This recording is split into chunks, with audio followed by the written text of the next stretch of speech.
Good morning, everyone, and thank you so much for inviting me. My name is Andy Jones, and I'm a longtime faculty member in the University Writing Program at UC Davis, inviting me to be a part of your Food for Fairness Summit. It's a real honor, and perhaps an unusual or unexpected honor for many of you following this summit closely. We've had so many important speakers talking on the big topics in food insecurity, poverty, distribution concerns, that you all might be wondering, why are we asking a writing professor, and what's more, a poet, to come offer opening remarks on the last day of the conference? Well, it's a good question, and one that's kind of central to not only poetry, but to the work that you all are doing. The famous poet W.H. Auden once said that poetry makes nothing happen. And I'd say in many ways, that's exactly the opposite in focus and in scope of this conference. For you all, not only make so many things happen, but you've come together to find inspiration to see other ways that some of your colleagues, some of your collaborators, some of your boosters are addressing the problems of food insecurity in California and beyond. But although poetry makes nothing happen, I'd say that poetry and poets such as myself, we can bring a couple of strengths to a summit like this one. And I'll just name a couple of those, show you a couple resources, read you a poem, and then thank you for your time and this honor of speaking before you.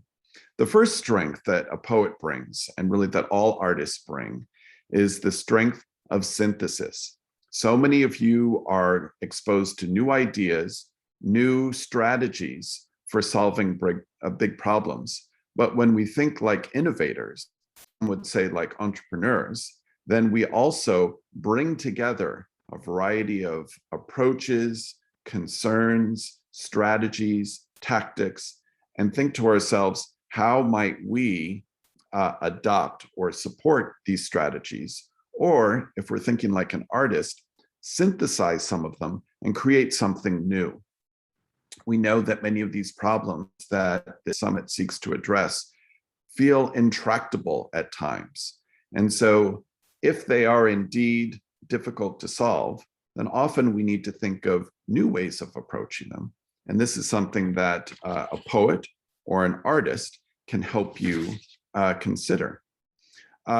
I came across a blog entry yesterday that I'd like to share with you now by Seth Godin.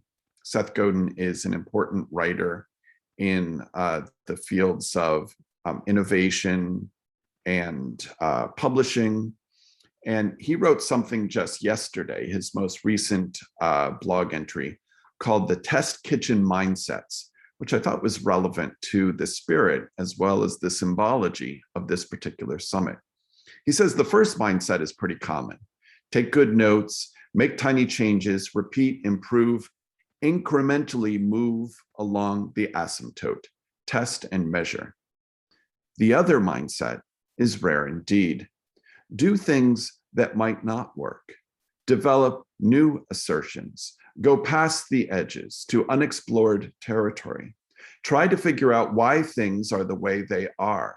Fail often. Blaze a trail. After all, it's a test kitchen, not a Michelin restaurant. When the world changes, we see lots of people lining up to do the first sort of tests.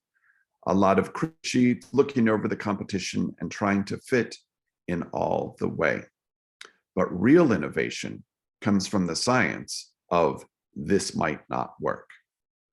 So I thought that this test kitchen mindset was an appropriate metaphor for much of the work that you all have taken on and the concerns that you have, with a reminder that if this summit is to succeed, we too are going to have to think like artists or like people running a test kitchen, where we'll try a bunch of ideas. Many of them might not work, but it's through that innovative process that we can really move the needle, as people say.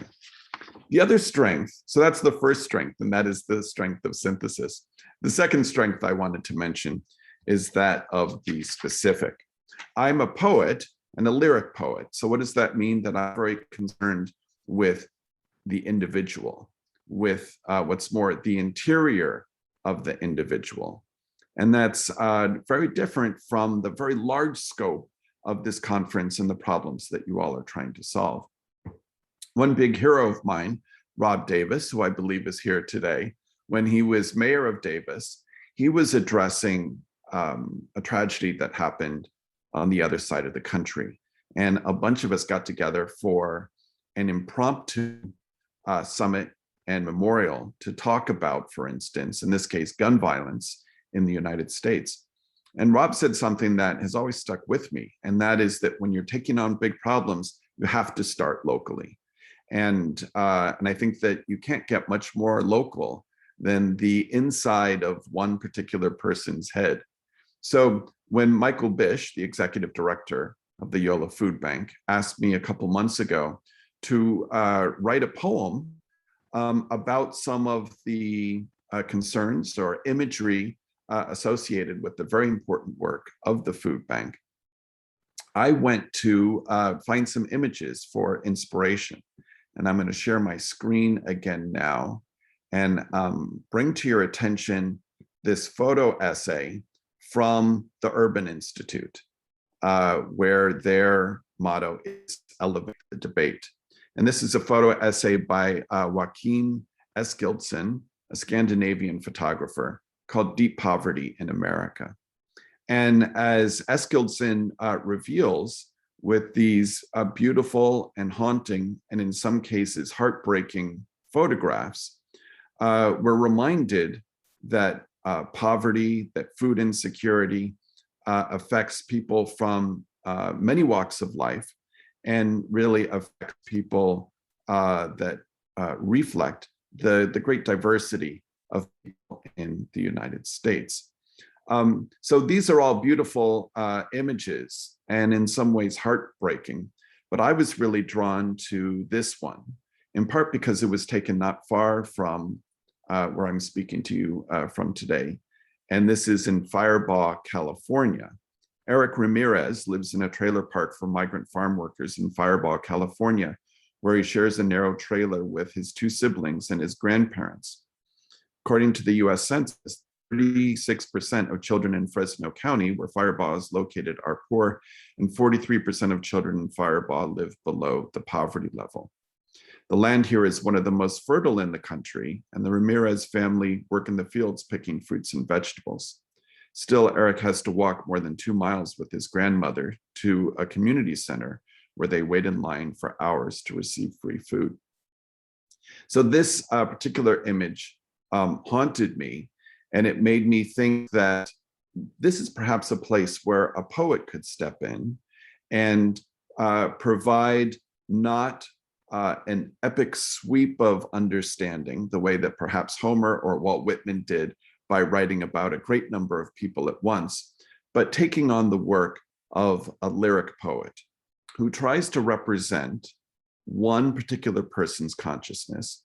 And in doing so, in the context of this summit, might help to reconnect us with the individuals who we are serving with the plans that we've made. And so now, for the last time, I'm going to share my screen, this time a poem that I've written called Hunger. And this will conclude my remarks. Hunger, a poem.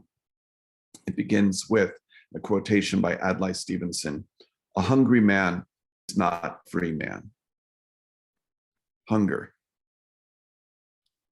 Practiced at gauging want, slender Pablo has attuned to everyday aches, the ways his parents' eyes turn downward in weary increments, like little frowns. It makes no sense, his father working so hard to have so little.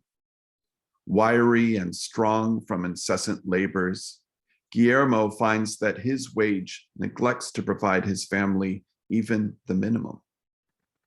The people Guillermo serves couldn't imagine that he and his wife and son all sleep in the same room, also the kitchen. So much happening in the one room, but also not enough. Pablo eats at school. Pablo would like to lean into growing, his only job, but he carries a sack filled with absence the way that his classmates carry backpacks filled with permission slips and packed lunches. Pablo feels unauthorized, that he has no permission. His hunger, punishment for transgressions he has not yet lived long enough to make, is inscrutable, like the weight of negative numbers. The free-form unfairness of the absence distracts, gnaws at him, the way his stomach gnaws on itself. Every thought he starts, it stumbles, like his own bisabuela, too weary to walk. The refrigerator light reveals a bag of tortillas, but no ingredients for them to enfold and deliver. The tortillas are the walls of the overexposed grocery store. They contain everything, but to him, provide nothing. Sorry. Thank you very much for your patience as I share with you a poem. And thank you so much to Michael and others for this invitation to speak. I hope that this palate cleanser, amongst the different heavy topics that you will be taking on at this summit, gives you a chance to think anew about ways that synthesis and focusing on the local can continue to enliven you as you complete the important work and continue to inspire others, such as myself. Thank you very much and enjoy the rest of the summit.